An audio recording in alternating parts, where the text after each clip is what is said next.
Saludos hermanos, que Dios les bendiga. Feliz sábado para todos. Estamos contentos y gozosos de poder juntarnos y compartir algo de la palabra del Señor. Estaba meditando, me vino a la mente un recuerdo de una vez que me invitaron a predicar a un canal, a una señal. Entonces la persona encargada me dijo: hermano, yo quiero poner sus videos. Yo quiero trabajar con sus videos y me gusta la manera que usted predica, pero ¿por qué no deja un poco el tema de la deidad? Me preguntaron, ¿no? Que quizá no era tan importante. Y otras personas también me han preguntado o me han dicho por qué siempre estoy hablando de ese tema. Entonces la explicación que le di a esta persona fue que ese era el centro del mensaje. No hay mensaje más importante que el que revela el amor de Dios para la humanidad. La Biblia dice que hay una sola cosa en la cual se ve el amor de Dios. El apóstol Juan lo dice, ¿no? En esto se ve el amor de Dios, en que Dios envió a su Hijo al mundo por nosotros. Ese es el centro del mensaje. Si la gente necesita saber que Dios los ama, necesitan saber cuánto los ama. ¿Cuánto nos ama Dios? ¿Hay una medida del amor de Dios? La Biblia dice que hay una medida. En Juan 3:16 dice: de tal manera amó Dios al mundo que dio a su Hijo unigénito para que todo aquel que en Él cree no se pierda, sino que tenga vida eterna. ¿Qué significa de tal manera?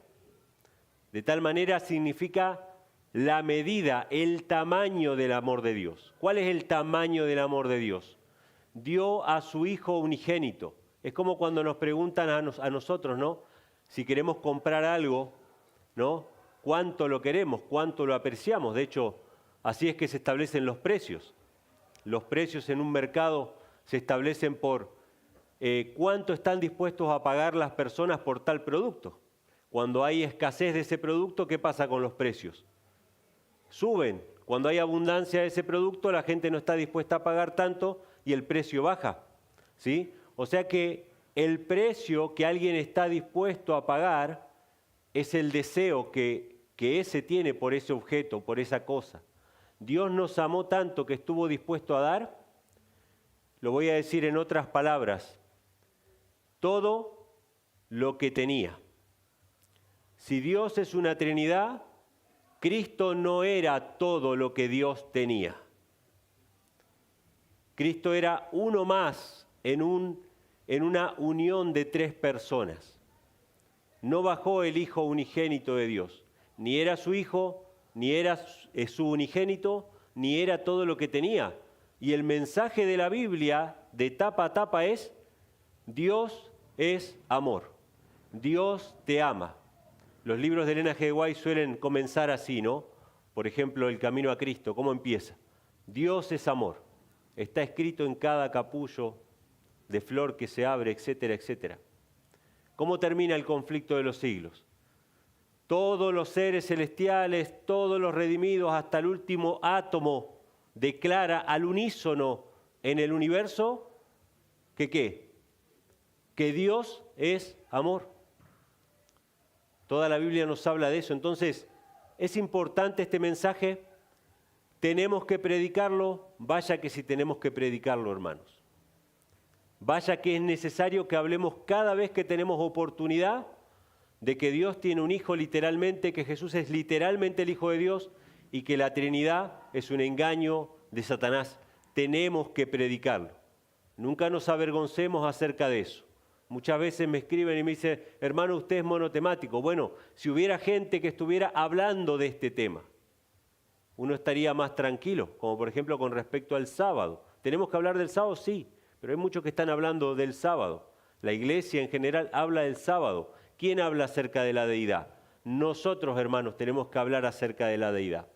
Porque ¿saben que la crisis que se avecina tiene que ver con el sábado? Sí. Tiene que ver con la inmortalidad del alma, sí van a ser los engaños capitales que va a usar Satanás.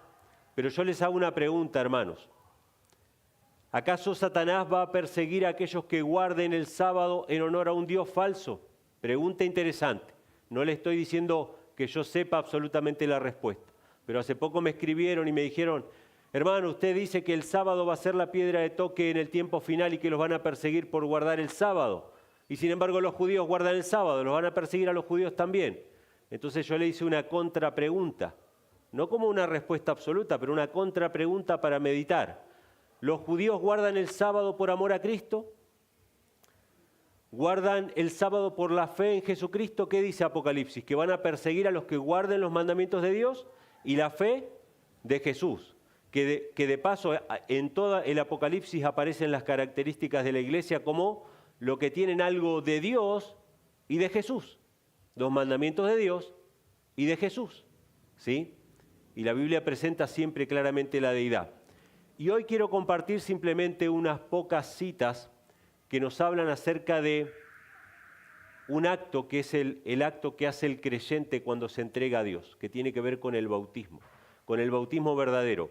Antes de entrar en las citas propiamente dichas, quiero compartir unas imágenes con ustedes que me van a disculpar porque, bueno, acá Carlos me dijo que se ven borrosísimas y es así, y yo podría haber puesto el texto limpio, pero yo quería que ustedes vean un poquito las pruebas, digamos, ¿no? Esto lo compartió un hermano en sus redes sociales y lo hizo público, por eso yo lo tomé, aunque tapé su nombre.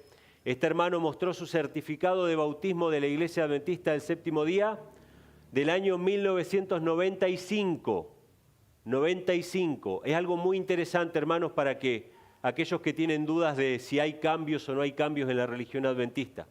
Este certificado de bautismo dice en el primer punto, creo en Dios, el Padre, en su Hijo Jesucristo y en el Espíritu Santo. El punto 2 sigue diciendo, acepto la muerte de Jesucristo en el Calvario, etcétera, etcétera. Pero vamos a centrarnos en el punto 1. ¿Cuántos de ustedes haría su voto bautismal cuando le toman los votos, esa profesión de fe que se hace antes de meterse al agua? ¿Cuántos de ustedes adscribirían a este voto bautismal? Levanten la mano, voy a empezar yo. ¿Cuántos de ustedes adscribirían a este voto bautismal? ¿Está correcto este voto bautismal, hermanos? Claro que está correcto porque dice, creo en Dios el Padre, en su Hijo Jesucristo y creo en el Espíritu Santo. ¿Creemos nosotros en el Espíritu Santo? Claro que sí, creemos en el Espíritu Santo. No creemos en la Trinidad. De paso, para aclarar a mucha gente que piensa que no creemos en el Espíritu Santo. Pero yo adscribiría a este voto bautismal. No está muy lejano el tiempo en que los adventistas no eran trinitarios. La doctrina de la Trinidad se votó en la Iglesia Adventista en la década de 1980 y hasta el año 1995 el voto bautismal número 1 decía creo en Dios el Padre, en su Hijo Jesucristo y en el Espíritu Santo. ¿Aparece el Padre, el Hijo y el Espíritu Santo en la Biblia? Claro que sí, tenemos que creer tanto en Dios el Padre, en su Hijo Jesucristo y en el Espíritu Santo. Ahora, ¿cómo es que interactúan? Es otra cuestión. ¿Quién es Dios? Es otra cuestión. En esta confesión de fe dice que Dios es el Padre y que tiene un Hijo Jesucristo. Ahora, este mismo hermano puso un certificado de bautismo más moderno y fíjense cómo aparece. Perdónenme que esto no lo voy a abrir así. Ahí está. Fíjense, este es un certificado de bautismo del año 2000 ya, mucho más reciente. Yo sé que por ahí no van a alcanzar a leer el texto, pero se los voy a leer como dice el punto 1. Creo en la existencia de un solo Dios, 2 puntos, Padre, Hijo y Espíritu Santo, que constituyen una unidad de 3 personas coeternas. Después dice, acepto la muerte de Jesucristo, etcétera, etcétera. ¿Hay un cambio, hermanos, en la doctrina? Claro que sí. No es lo mismo decir, creo en un Dios, el Padre, en su Hijo Jesucristo y en el Espíritu Santo, que decir, creo en un Dios que está formado por 3 personas coeternas y coiguales. Hay una gran diferencia y eso pasó en unos 5 o 10 años en el voto bautismal. ¿Es importante el tema del bautismo? ¿Es importante cómo nos bautizamos? ¿Y en nombre de quién nos bautizamos, hermanos? Claro que sí. Vamos a estar compartiendo algunos textos de la palabra del Señor que nos hablan acerca de este tema. El título es El verdadero bautismo. Y hermanos, primeramente quisiera que ustedes vieran hasta qué punto es importante este tema, no solamente para Dios, sino también para Satanás. ¿Sí? No solamente para la iglesia verdadera, sino también para la iglesia falsa. Y yo voy a poner unas citas que ustedes la van a poder leer. Todos estos documentos ustedes los pueden corroborar. Pero me gustaría que presten atención a cada una de estas citas. La primera es del Catecismo de la Iglesia Católica. ¿Qué significa para la Iglesia Católica creer en el Espíritu Santo? Fíjense lo que dice. Creer en el Espíritu Santo es profesar que el Espíritu Santo es una de las personas de la Santísima Trinidad, consubstancial al Padre y al Hijo. Con el Padre y el Hijo recibe una misma adoración y gloria. Por esta razón se ha hablado del misterio divino del Espíritu Santo en la teología trinitaria. Esto está en el Catecismo, en el numeral 685. Fíjense qué interesante esto, hermanos. Si nosotros no creemos en la Trinidad, ¿qué es lo primero que nos dicen? Ustedes no creen en el Espíritu Santo. Y nosotros nunca decimos no creer en el Espíritu Santo. Es más, queremos el Espíritu de Cristo y no de otro, como dice Elena G. de White.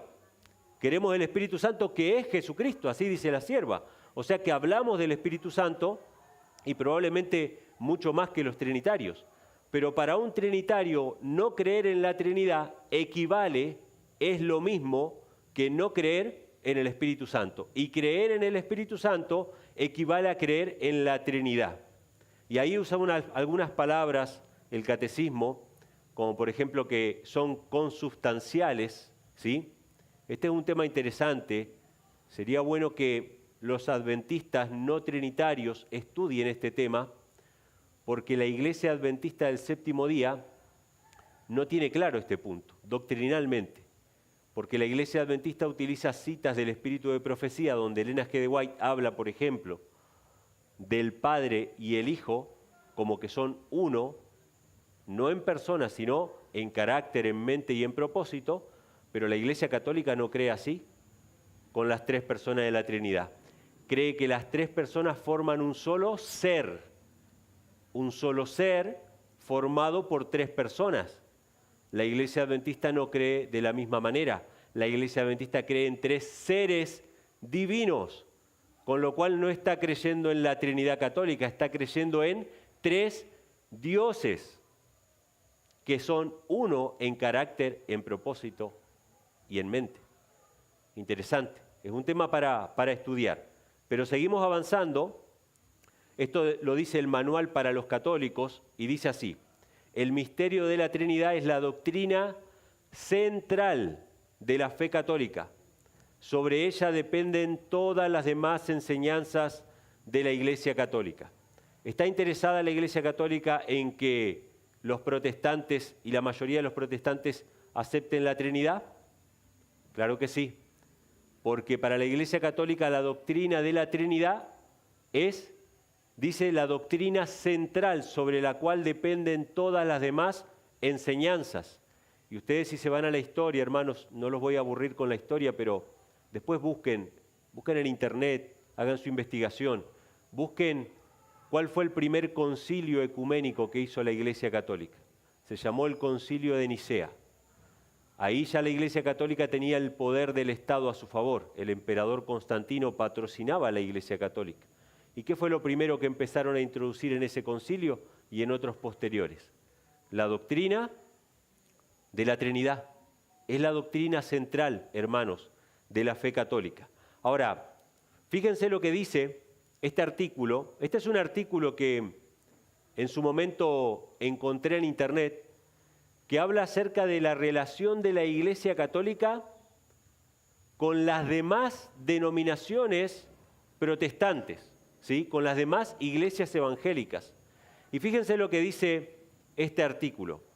La Comisión Episcopal de Ecumenismo, el ecumenismo es la unión de las iglesias, relaciones con el judaísmo, el islam y las religiones, presentó este miércoles una guía pastoral sobre el sacramento del bautismo en las relaciones de la Iglesia Católica con las demás iglesias y comunidades eclesiales, al que definió como un paso en el camino hacia la comunión real.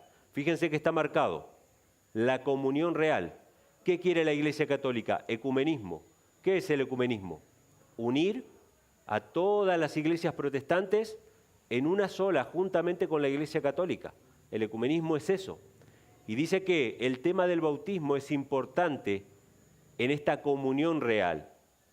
Dice lo siguiente: el presidente de la comisión, Monseñor Carlos Humberto Malfa, obispo de Chascomús, explicó que se reconoce, y escuchen esto, hermanos, la Iglesia Católica en su voz oficial dice: se reconoce como único y válido el bautismo realizado mediante la administración o inmersión en agua con la forma trinitaria Padre, Hijo y Espíritu Santo, y subrayó que el bautismo es imborrable e indeleble y fundamento del compromiso ecuménico de la Iglesia.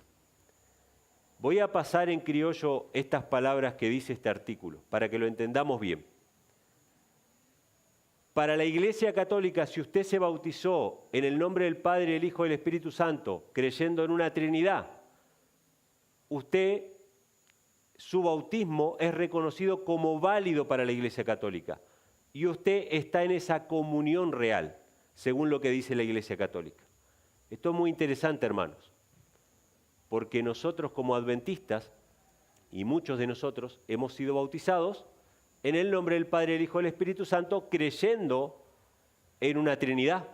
La Iglesia Católica no necesita que los adventistas se hagan católicos. La Iglesia Católica no necesita que los protestantes se unan institucionalmente con la Iglesia Católica.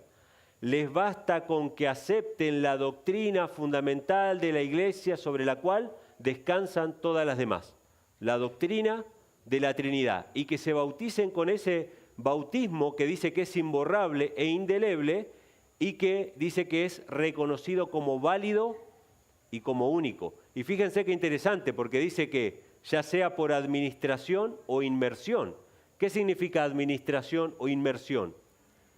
Que si te echan el agua como en la Iglesia Católica o te sumergen como en la Iglesia Protestante, de todas maneras tu bautismo es válido para ellos, siempre y cuando sea en el nombre de la Trinidad. Interesante punto, hermanos. Fíjense, hermanos, lo que nos dice la palabra del Señor acerca del bautismo. Voy a leer algunos pasajes que nos hablan acerca de cuál es el verdadero bautismo que la Iglesia de Dios tiene que practicar. Y yo sé que este es un tema que a muchos hermanos le inquieta, y yo he traído este tema especialmente porque muchas veces se hace esta pregunta: si deberíamos volver a bautizarnos o no. Y este es un tema muy personal, la gente me pregunta a mí, ¿no? Si debería bautizarme yo nuevamente. Y a mí no me gusta mucho responder lo que a mí me parece con respecto a esto. Personalmente yo sí me he bautizado nuevamente en el nombre de Jesús, después, ¿no?, de haber conocido esta verdad. Pero también he conocido gente que no se ha vuelto a bautizar, que han considerado su bautismo, su experiencia espiritual, etcétera, etcétera. Y nada malo con eso. Simplemente voy a presentar lo que la Biblia dice acerca del verdadero bautismo. Y que ustedes lo puedan meditar y que ustedes lo puedan estudiar personalmente. Dice Hechos capítulo 2, 36 al 38, el apóstol Pedro predicando en Pentecostés. Dice así: sepa pues ciertísimamente toda la casa de Israel que a este Jesús que vosotros crucificasteis, Dios le ha hecho Señor y Cristo. Qué interesante, ¿no? Dios hizo a Jesús Señor y Cristo. Al oír esto se compungieron de corazón y dijeron a Pedro y a los otros apóstoles: varones hermanos, ¿qué haremos? Entonces Pedro les dijo: arrepentíos y bautícese cada uno de vosotros en el nombre de Jesucristo para perdón de los pecados y recibiréis el don del Espíritu Santo. ¿Dijo Pedro bautícense en el nombre del Padre, del Hijo y del Espíritu Santo? No. Dijo arrepentíos. ¿Para con quién nos arrepentimos nosotros? ¿Con quién nos tenemos que arrepentir? Lo habló Carlos hace un ratito, ¿no? Dios, con Dios. Tenemos que arrepentirnos para con Dios el Padre. Y en una ocasión el apóstol Pablo menciona esto, ¿no? Que se predicaba el bautismo para arrepentimiento para con Dios el Padre. Cristo es el medio que nos reconcilia con Dios el Padre, pero nuestra enemistad es con Dios el Padre. De hecho, el Dios el Padre no nos habla cara a cara a nosotros, nos habla por medio de Cristo, pero tenemos que estar reconciliados con Dios el Padre. Cristo es el mediador entre Dios y los hombres, como lo presentó el hermano Carlos. Así que el arrepentimiento es para con Dios el Padre, ¿sí? Dice, bautícese cada uno de vosotros en el nombre de Jesucristo. ¿Por qué en el nombre de Jesucristo? Porque con Jesucristo somos sepultados a nuestra vieja vida y resucitamos a una nueva vida. Para perdón de los pecados y recibiréis, ¿qué cosa? El don del Espíritu Santo. ¿Creemos nosotros en el Padre, en el Hijo y en el Espíritu Santo? Sí creemos, pero no creemos que los tres formen un Dios. No creemos que los tres formen una Trinidad. Creemos que tenemos que reconciliarnos para con Dios el Padre, ser sumergidos con Cristo y recibir el Espíritu Santo. Eso es lo que creemos. Ese es el verdadero bautismo, ¿sí? Y contiene estos tres elementos. Nadie que no se haya arrepentido se puede bautizar. Nadie que no se haya bautizado puede recibir los dones espirituales o formar parte de la iglesia, ¿sí? Las tres cosas tienen que estar, aunque no estén las tres en el mismo orden. Las tres cosas tienen que estar y ustedes van a ver en los pasajes siguientes que siempre están estos factores. Siempre está la mención del Espíritu Santo en relación con el bautismo. Por eso la Gran Comisión incluye al Espíritu Santo, ¿sí? Entonces dice, Hechos capítulo 8, versículo 14 al 16, dice, los apóstoles que estaban en Jerusalén, habiendo oído que Samaria había recibido la palabra de Dios, les enviaron a Pedro y a Juan, quienes habiendo descendido oraron por ellos, ¿para qué? Para que recibiesen el Espíritu Santo, porque aún no había descendido sobre ninguno de ellos, sino que solamente habían sido bautizados en el nombre del Señor Jesús. ¿Ellos habían arrepentido? Sí. ¿Se habían bautizado en el nombre del Señor Jesús? Sí. Pero todavía no habían recibido el don del Espíritu Santo porque nadie había impuesto sus manos sobre ellos. Pero los tres elementos tenían que estar presentes en el bautismo. El siguiente pasaje, Hechos 10, 47 y 48, habla acerca de un grupo de hermanos que al revés habían recibido el Espíritu Santo, pero todavía no habían sido bautizados. Y dice así, ¿puede alguno impedir el agua para que no sean bautizados estos que han recibido el Espíritu Santo, también como nosotros? Y les mandó que fueran bautizados en el nombre del Señor. Entonces les rogaron que se quedasen por algunos días. Fíjense, hermanos, siempre está lo mismo. Arrepentimiento, bautismo en el nombre del Señor Jesús. No se mencionan los tres nombres en el bautismo, en la inmersión, sino solamente el nombre del Señor Jesús, y después se recibe el Espíritu Santo. Las tres cosas forman parte de la gran comisión de Cristo. De paso voy a hacer la aclaración. La comisión de Cristo no es una fórmula bautismal. La gran comisión la vamos a ver a continuación. Es una comisión con una serie de elementos que se tienen que cumplir, que tienen que ver con el arrepentimiento, el bautismo y la recepción del Espíritu. Otro pasaje, Hechos capítulo 19, versículos del 1 al 6, que también nos habla de este bautismo.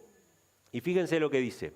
Aconteció que mientras Apolo estaba en Corinto, Pablo, habiendo pasado por las regiones superiores, vino a Éfeso y hallando a ciertos discípulos les dijo, ¿recibisteis el Espíritu Santo cuando creísteis? Y ellos dijeron, ni siquiera hemos oído que hay Espíritu Santo. Qué interesante, ¿no?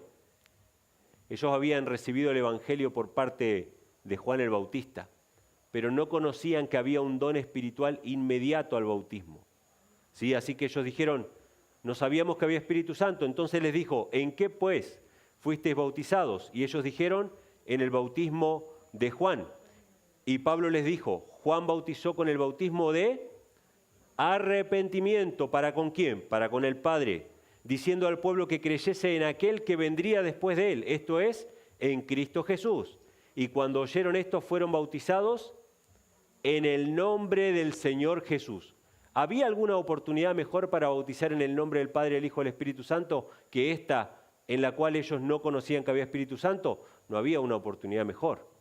Si el bautismo fuera mencionando al Padre, al Hijo y al Espíritu Santo, acá lo tendría que haber mencionado, pero no. Dice que fueron bautizados en el nombre del Señor Jesús, el verdadero bautismo, y habiéndoles impuesto Pablo las manos, vino sobre ellos el Espíritu Santo. Y hablaban en lenguas y profetizaban. Yo creo que la gran falencia nuestra, no solamente como adventistas, ¿no? Como cristianos, es que nos falta creer en el Espíritu Santo y en su poder derramado. Nos falta reclamar esas promesas de que sean impuestas las manos para recibir el don del Espíritu Santo. Nos falta reclamar eso, hermanos. Yo sé que Dios va a obrar con poder. Probablemente tenga que ver con nuestra confusión sobre la identidad del Espíritu Santo. ¿Sí? El Espíritu de quién estamos recibiendo. Ahora, nos queda la pregunta, ¿cómo es Mateo 28, 19? Mateo 28, 19 es un texto que han utilizado los católicos para utilizarlo como una fórmula bautismal. Dice, por tanto, id enseñad a todas las naciones, bautizándolos en el nombre del Padre, del Hijo y del Espíritu Santo. O hay una contradicción, o sea, se contradicen lo que Cristo dijo, ¿no? O los apóstoles hicieron lo que quisieron, porque los apóstoles que estuvieron presentes en esta gran comisión, todos sus bautismos fueron en el nombre de Jesús. Pero evidentemente ellos estaban obedeciendo esta orden, porque predicaban arrepentimiento, o sea, para con el Padre, tenían que reconciliarlos con el Padre, predicaban el bautismo, los sumergían en el nombre de Jesús e imponían las manos para que reciban el Espíritu Santo. Hay una cita del Espíritu de Profecía, hermanos, que para mí fue muy aclaratoria con respecto a esto. Antes de avanzar, perdón que voy a volver un poquito para atrás. Acá. Antes de avanzar, voy a hacer una aclaración con respecto a Mateo 28, 19. A mí me han pasado muchas citas con respecto a esto. Y yo sé que por ahí es más fácil decir, bueno, quizás ese texto está un poquito trastocado. Y me pasaron muchas citas y yo las he leído a casi todas, por lo menos las que me han enviado. Pero la mayoría son comentarios de la Iglesia Católica acerca de cómo la Iglesia primitiva, y ellos mismos lo reconocen. Esto es interesante. Si usted agarra una Biblia católica y va a Mateo 28, 19, y va al comentario a pie de página, ya sea Biblia de Jerusalén o alguna Biblia católica o enciclopedias católicas, y va a la parte del bautismo, los católicos reconocen que la Iglesia primitiva bautizaba en el nombre de Jesús. Y dicen, la Iglesia posteriormente empezó a usar la forma trinitaria en el nombre del Padre, del Hijo y del Espíritu Santo. Entonces muchos hermanos me mandaron esas citas y me dijeron, mira hermano, ahí está la evidencia de que ese texto fue adulterado. Pero cuando ustedes leen lo que dice la Iglesia Católica no dice que ellos introdujeron el texto. La Iglesia Católica dice que al principio se bautizaba como en Hechos de los Apóstoles, pero después la Iglesia empezó a bautizar como decía Mateo 28.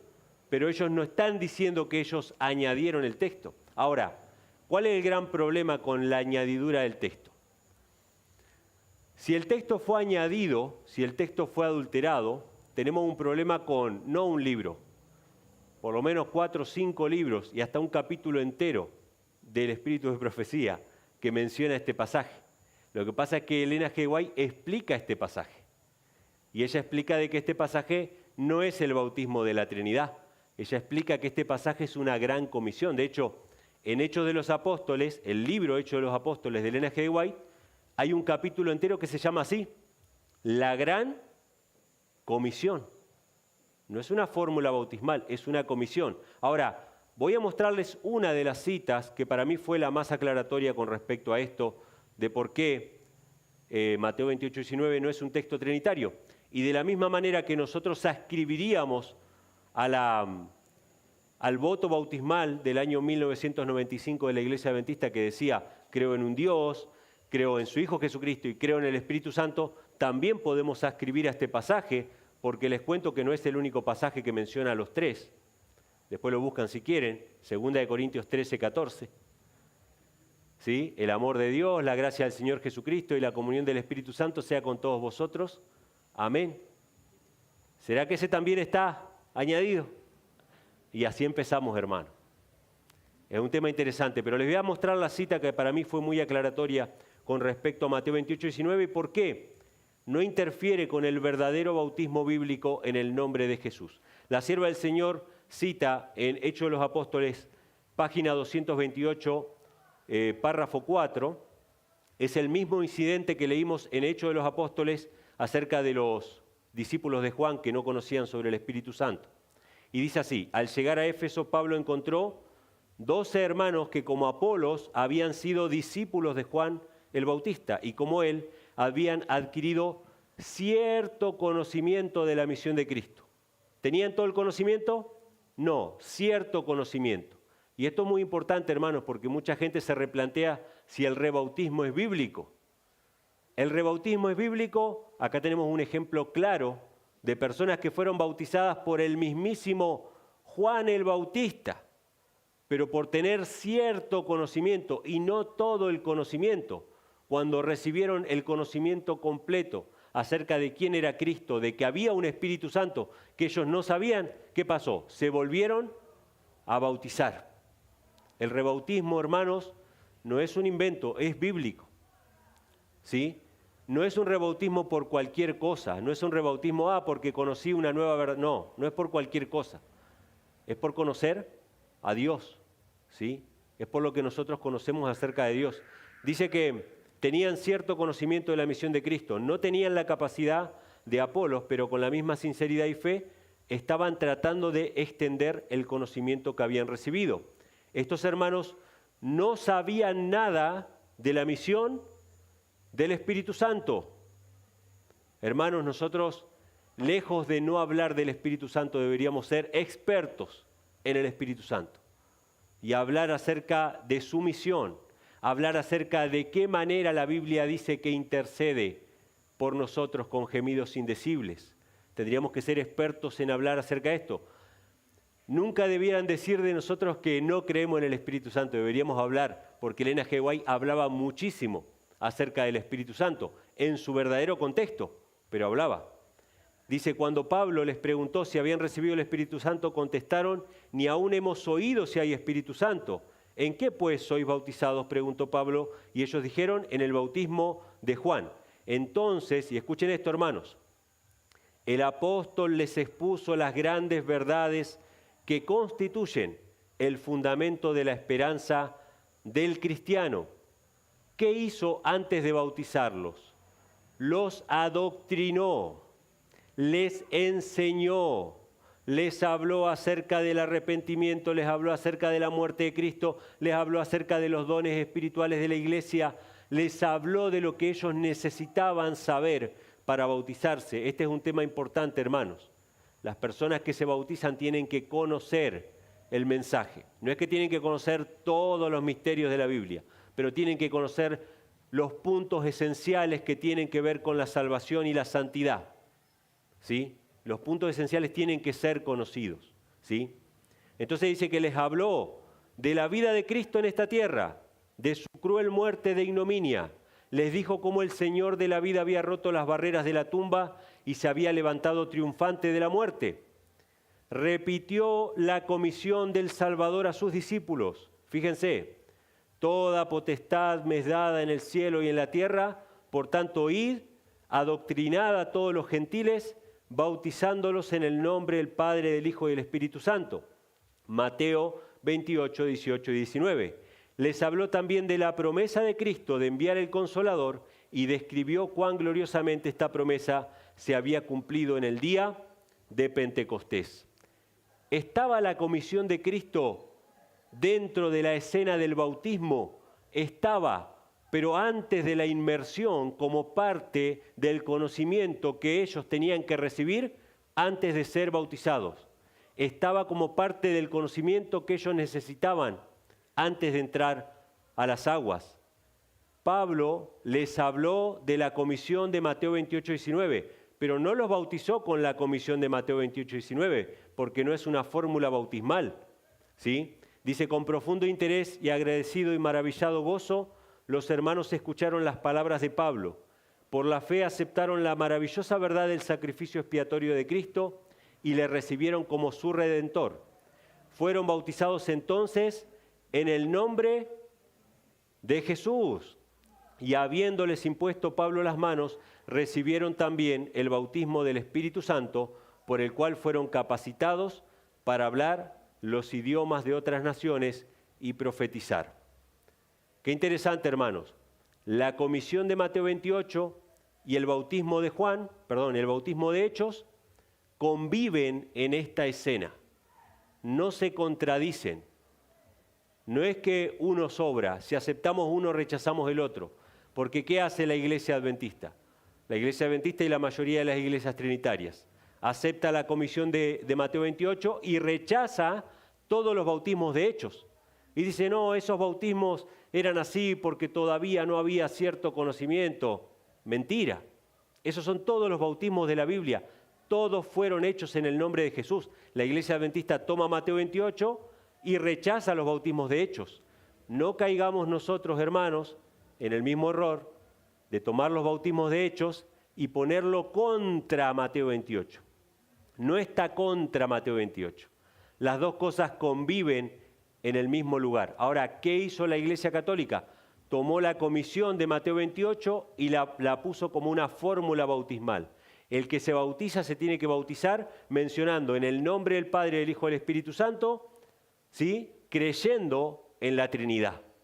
Ese es el bautismo falso. El bautismo verdadero es en el nombre de Jesús para recibir el Espíritu Santo, ¿sí? Entonces,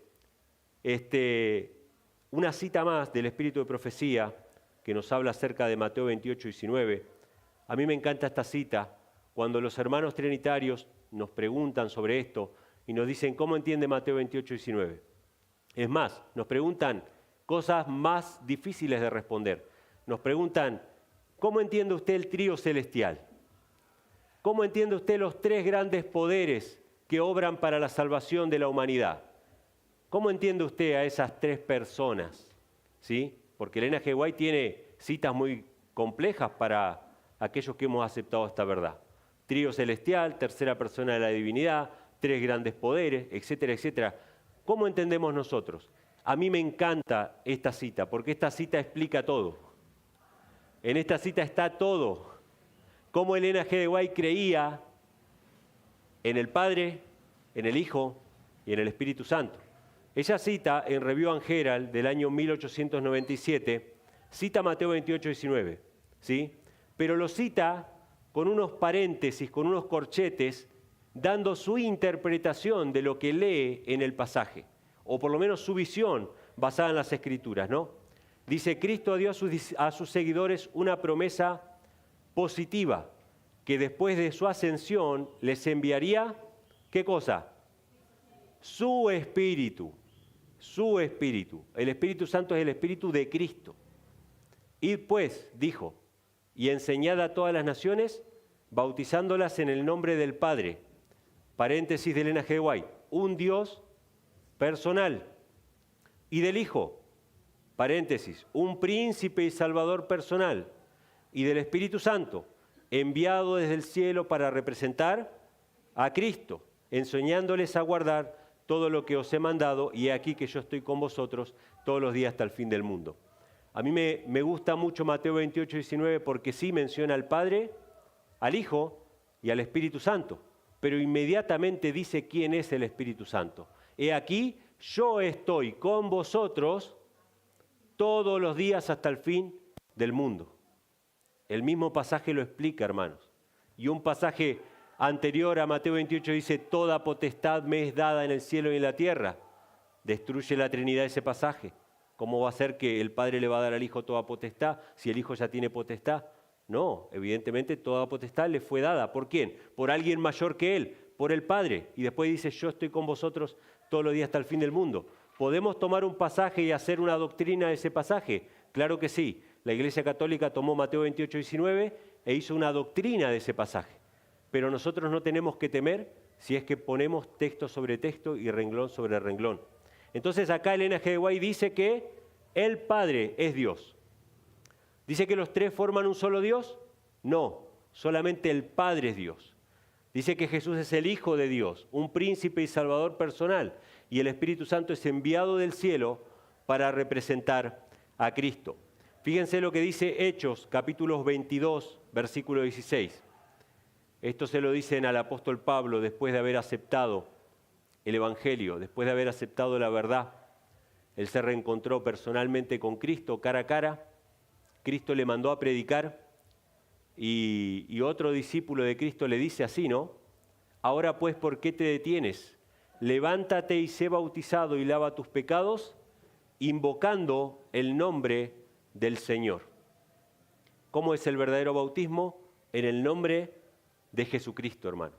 En el nombre de Jesucristo. Un pasaje más que nos habla acerca de esto, y me gusta mucho este pasaje, porque el apóstol Pablo se descorre él, ¿no? Y a todos los siervos de Dios se descorren para poner a Cristo en primer lugar. Primera de Corintios 1, versículos 12 y 13 dice: digo esto ahora porque cada uno de vosotros dice, yo soy de Pablo, y yo soy de Apolos, y yo soy de Cefas, y yo de Cristo. ¿Está dividido Cristo? Y escuchen lo que va a decir ahora. ¿Fue crucificado Pablo por vosotros? ¿O fuisteis bautizados en el nombre de Pablo? ¿En nombre de quién nos bautizamos? En el nombre de aquel que fue crucificado por nosotros. Cristo murió en la cruz y resucitó, ¿sí?, para que nosotros muramos con Él en las aguas del bautismo y resucitemos con Él a una nueva vida. Y nos envía su Espíritu, el Espíritu Santo, para que vivamos en comunión con Él y con sus mandamientos. Así que, hermanos, hay un verdadero bautismo y hay un falso bautismo. Satanás está interesado en que las personas desconozcan al verdadero Dios, que desconozcan que hay un Dios que nos amó tanto, que estuvo dispuesto a dar a su Hijo. El acto del bautismo es un acto público también, hermanos. Estamos testificando con Él. Es una manifestación pública de nuestro compromiso con Dios, ¿sí? Y qué bonito sería que la Iglesia empiece a practicar el bautismo verdadero para testificar acerca de aquel que murió por nosotros. Que Dios les bendiga, hermanos.